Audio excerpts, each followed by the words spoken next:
Hello friends, you are most welcome in this class. Friends, आज हम बहुत ही महत्वपूर्ण टॉपिक को डिस्कस करने जा रहे हैं जिसका नाम है प्रेजेंट कंटिन्यूअस टेंस। हाँ जी, जिसको कहते हैं प्रोग्रेसिव टेंस। बहुत महत्वपूर्ण है। इस वीडियो में हम देखेंगे कि सबसे पहले इसकी पहचान और एडवर्ब्स क्या है, उसके बाद में इसकी हेल्पिंग वर्ब्स क्या है, और साथ में हम इसके बारे में विशेष चीज देखेंगे, स्ट्रक्चर और आईएनजी जोड़ते समय किन चीजों का ध्यान रखा जाता है। और उसके बाद में अभ्यास करते हुए हम विशेष संग्रह वाले एग्जाम्पल एक्सरसाइज देखेंगे जो एग्जाम के लिहाज से वेरी इंपॉर्टेंट है। आओ आज इस टेंस की अपन शुरुआत करते हैं। हिंदी में पहचान की बात कर रहे थे हम, तो हिंदी में वाक्यों के अंत में बहुत सामान्य शब्द है रहा है, रही है, रहे होंगे, या रहा हूं, रही हूं होगा। बिल्कुल आसान बात है, परंतु पहचान इंग्लिश के अंदर जो सेंटेंस में होती है वो वेरी इंपॉर्टेंट होती है। और ये एडवर्ब्स बहुत इंपॉर्टेंट एडवर्ब्स का कलेक्शन है, इसलिए याद करना अति आवश्यक है। शब्द है नाउ यानी अभी, नाउ अ डेज यानी आजकल, एट दिस टाइम यानी इस समय, एट दिस मोमेंट यानी इस पल, एट प्रेजेंट यानी वर्तमान में, लिसन सुनो, हेलो, इस प्रकार के शब्दों के साथ में भी होता है। टुडे आज, टुनाइट आज रात, दीज डेज इन दिनों, यानी यह एक कंटिन्यूटी बताता है, रेगुलरिटी बताता है, काम प्रगति में चल रहा है यह बताता है, कार्य अभी हो रहा है, वर्तमान की दशा उसकी किस स्थिति में है उसको बताने के कारण इसका नाम कंटिन्यूअस या प्रोग्रेसिव टेंस बनता है। अब महत्वपूर्ण इसकी बात हेल्पिंग वर्ब्स की करते हैं, जहां पर साथियों बी वर्ब के 3 शब्द हमारे को दिखाई देते हैं, इज, आर और एम, और इसके साथ जी हां मेन वर्ब की फर्स्ट फॉर्म के साथ आईएनजी का यूज किया जाता है। मोस्टली हम इसको मेन वर्ब की चौथी फॉर्म भी कह सकते हैं। इज का यूज हमेशा थर्ड पर्सन के सिंगुलर के साथ होता है, जिसमें ही, सी, इट या नेम अर्थात सिंगुलर नाउन आता है। आर का use first person, second person व थर्ड पर्सन के प्लूरल के साथ होता है। तो फर्स्ट पर्सन में आई और वी आता है, परंतु आई के साथ इसका यूज नहीं होगा। वी है, यू है, दे है, क्योंकि फर्स्ट, सेकंड व थर्ड का प्लूरल बोला है अपन ने, तो we, you, they and plural noun के साथ होगा। इसका मतलब आई बच गया, तो आई कहां जाएगा साथियों, यहां एक शब्द है एम, तो केवल आई के साथ किसका यूज होगा, एम का यूज किया जाएगा।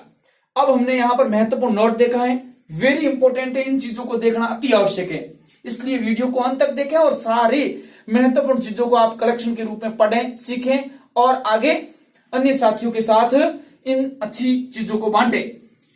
पहला नोट यहां पर है, मेन वर्ब की फर्स्ट फॉर्म के साथ आईएनजी जोड़ने के नियम। तो आईएनजी जोड़ते समय हमारे को बहुत से नियमों का ख्याल रखना होता है।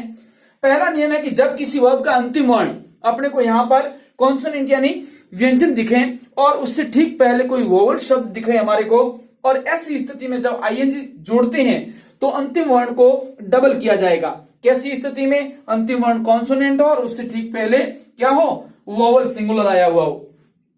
जी हां, यहां पर एक चीज का ध्यान रखना है, कॉन्सोनेंट हो, उसके बाद स्ट्रेस्ड वोवल, वोवल ऐसा हो जिसके ऊपर दबाव देना पड़ रहा है, और उसके बाद वापिस कॉन्सोनेंट हो, तब जाकर के अंतिम वर्ण को अपन डबल करेंगे। जैसे शब्द आया रन, रन, रन में यहां पर अपन जो विशेष स्कोर कर रहे हैं वो यहां पर आर पर जोर दिया जा रहा है, रन, रन, अ की पूरी ध्वनि आ रही है, तो यहां पर आईएनजी जोड़ते समय एन डबल हो जाएगा और शब्द बन जाएगा रनिंग। स्टॉप, स्टॉप, ओ को खींचा जा रहा है, तो ऐसी स्थिति में यहां पर ओ को दबाव ज्यादा पड़ने की वजह से यहां पर क्या हो जाएगा, आईएनजी जोड़ते समय पी डबल हो जाएगा और हो जाएगा स्टॉपिंग। यहां शब्द है गेट, ए को खींचा जा रहा है, ई जो यहां पर वोवल साउंड है उसके ऊपर दबाव दिया जा रहा है, ऐसी स्थिति में हो जाएगा यहां पर अंतिम वर्ण डबल और शब्द बन जाएगा गेटिंग। शब्द आया है बिगिन यानी कार्य की शुरुआत करना, बिगिन, जी के बाद आई को स्ट्रेस किया जा रहा है, तो अंतिम वर्ण को डबल करते हुए यहां पर हो जाएगा बिगिनिंग। पुट, ऊ को खींचा जा रहा है, तो मित्रों यहां पर टी को डबल किया जाएगा और शब्द हो जाएगा पुटिंग। कट, कट, अ की ध्वनि आ रही है, ऐसी स्थिति में यू पर स्ट्रेस होने के कारण शब्द हो जाएगा कटिंग। डिग, ई की ध्वनि आ रही है यहां पर, ऐसी स्थिति में यहां पर आई पर स्ट्रेस हो रहा है, ऐसी स्थिति में हो जाएगा डिगिंग।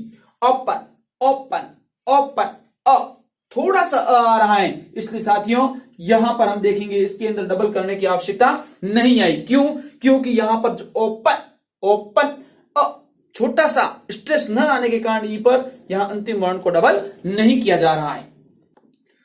दूसरा रूल है यहां पर, जब किसी वर्ब का अंतिम वर्ण आई हो, ठीक है, तो आईएनजी जोड़ते आई को हटाया जाता है और वाई जोड़ा जाता है उसके स्थान पर, फिर आईएनजी लगाया जाता है। आओ एग्जांपल लिखते हैं। जैसे यहां पर शब्द एल आई ई लाइट, तो यहां पर क्या हो जाएगा, एल वाई आई हट गया और फिर आईएनजी लाइन, लेटा हुआ टाई।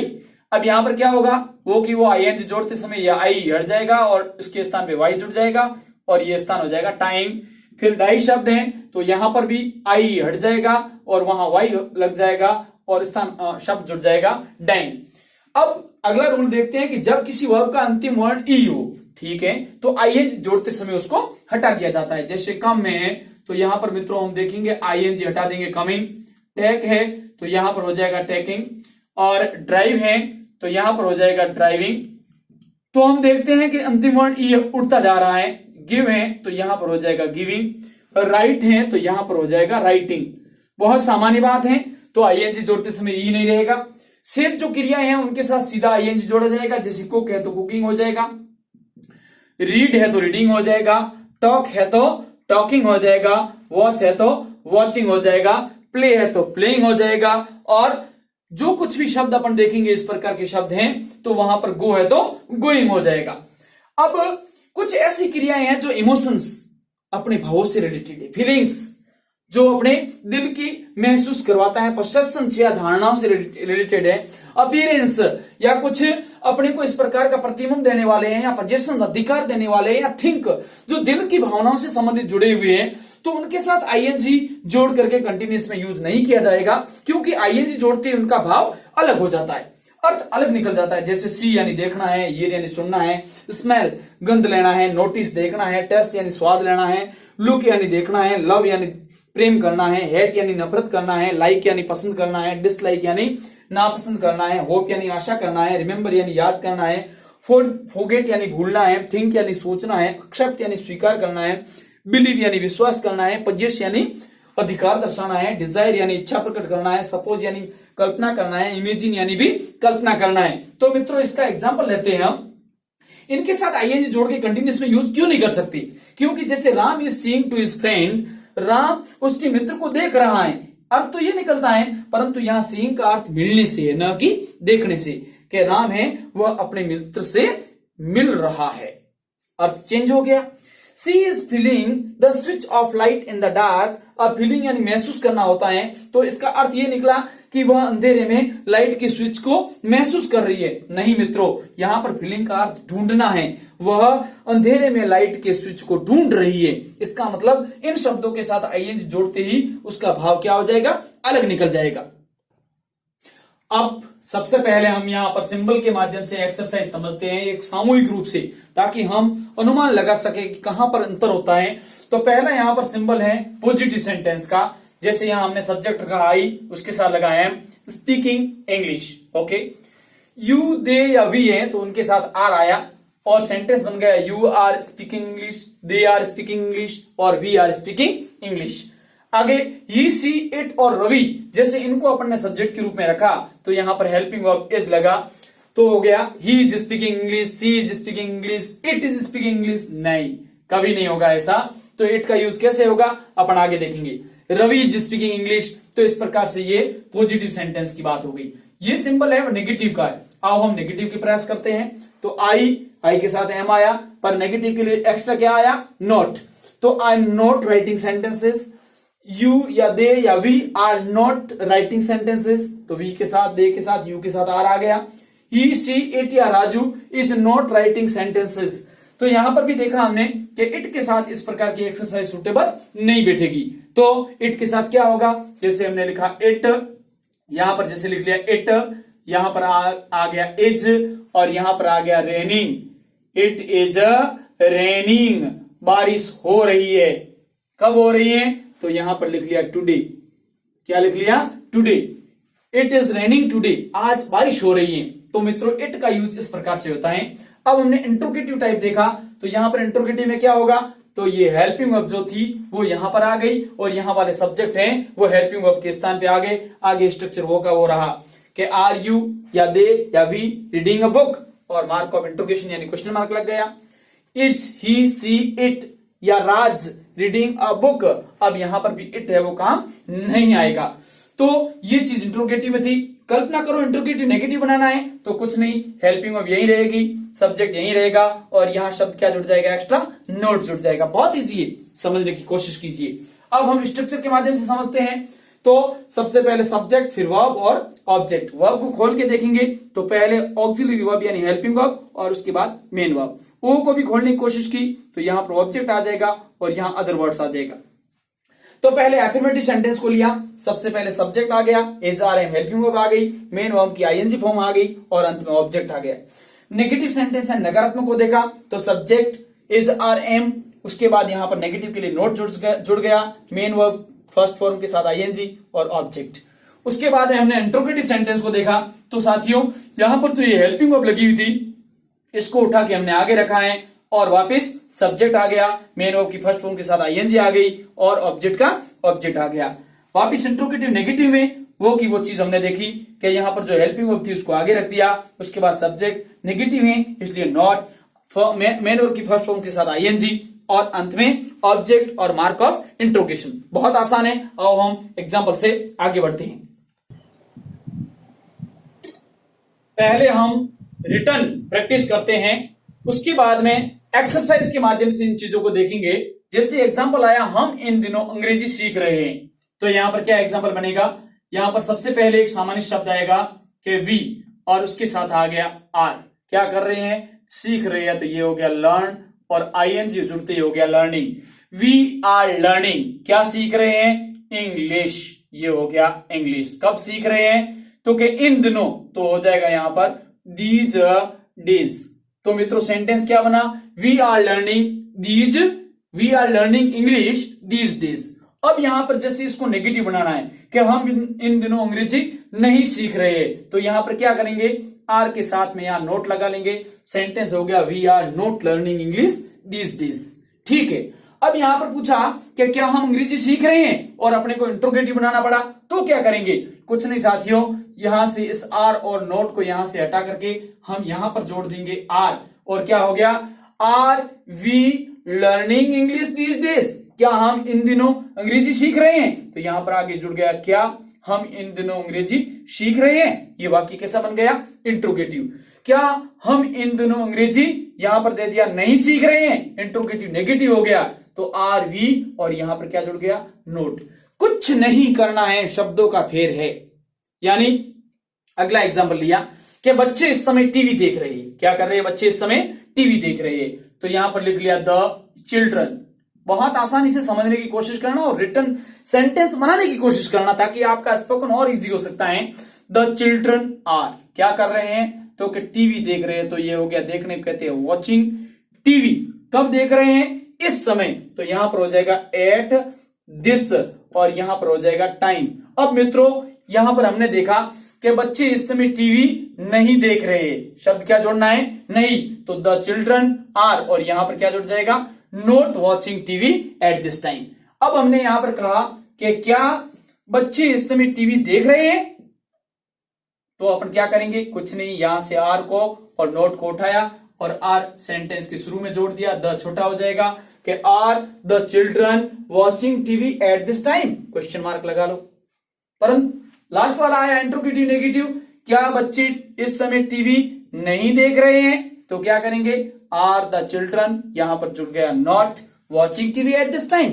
कुछ नहीं किया, क्या किया, पहले सेंटेंस में यहां पर एफर्मेटिव में हमने यहां आर लगाया था, यहां पर तो हो गया था द चिल्ड्रन आर, दूसरे में नोट जोड़ा तो द चिल्ड्रन आर नॉट, तीसरा इंट्रोगेटिव में आर को आगे ले लिया और इंट्रोगेटिव नेगेटिव में आर को आगे लेते हुए नोट जोड़ दिया और सेंटेंस कंप्लीट। अब हम करते हैं महत्वपूर्ण एक्सरसाइज की बात, जो वेरी इंपॉर्टेंट है, जो एग्जाम के लिहाज से पूछी जाती है और कंपटीशन के लिहाज से भी महत्वपूर्ण है।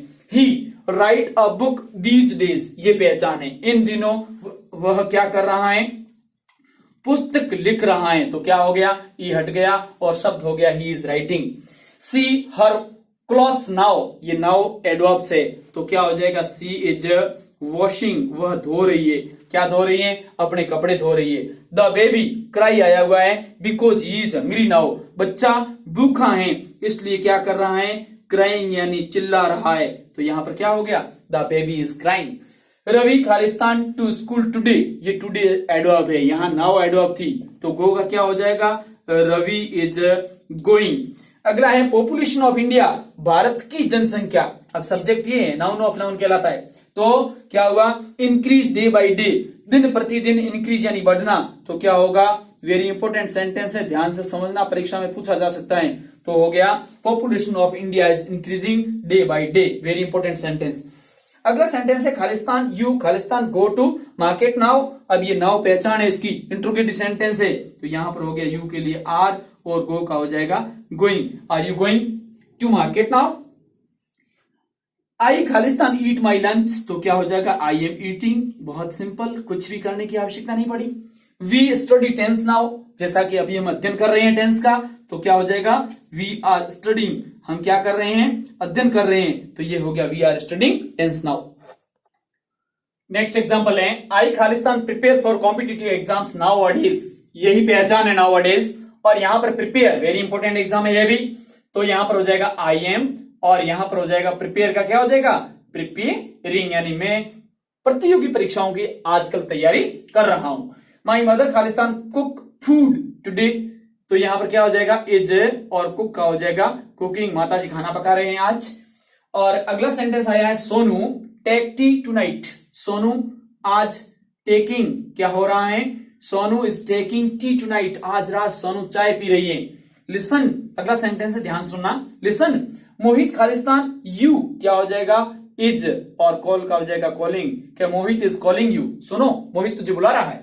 हेलो वेयर खालिस्तान यू गो नाउ, तो यहां पर क्या हो जाएगा, आर, और गो का हो जाएगा going, where are you going now. और ये एग्जांपल इंपॉर्टेंट है, इट खालिस्तान रेन टुडे, तो यहां पर क्या हो जाएगा, it is raining, very important है, बहुत सामान्य बात है। अब आज की महत्वपूर्ण बात करते हैं अपन प्रोवर्ब के बारे में, जो हमेशा सेंटेंस के हम अंत में देखते आए हैं और देखते रहेंगे, बहुत सामान्य है। एग्जाम्पल के तौर पे यहां बात कर रहे हैं, फॉर्चून फेवर्स द ब्रेव, क्या मतलब हुआ इसका, इसका अर्थ होता है फॉर्चून फेवर्स द ब्रेव, यानी बहादुरों का साथ, बहादुरों का भाग्य भी साथ देता है, भाग्य भी साथ देता है। तो कहने का मतलब ये है, जो अच्छे कर्म करते हैं उन बहादुरों का भाग्य भी साथ देता है। मित्रों, यह वीडियो आपको कैसा लगा कमेंट बॉक्स में जरूर लिखें, और अच्छा लगे तो अपने मित्रों के साथ शेयर करें। अच्छी तैयारी करें। All the best, bye.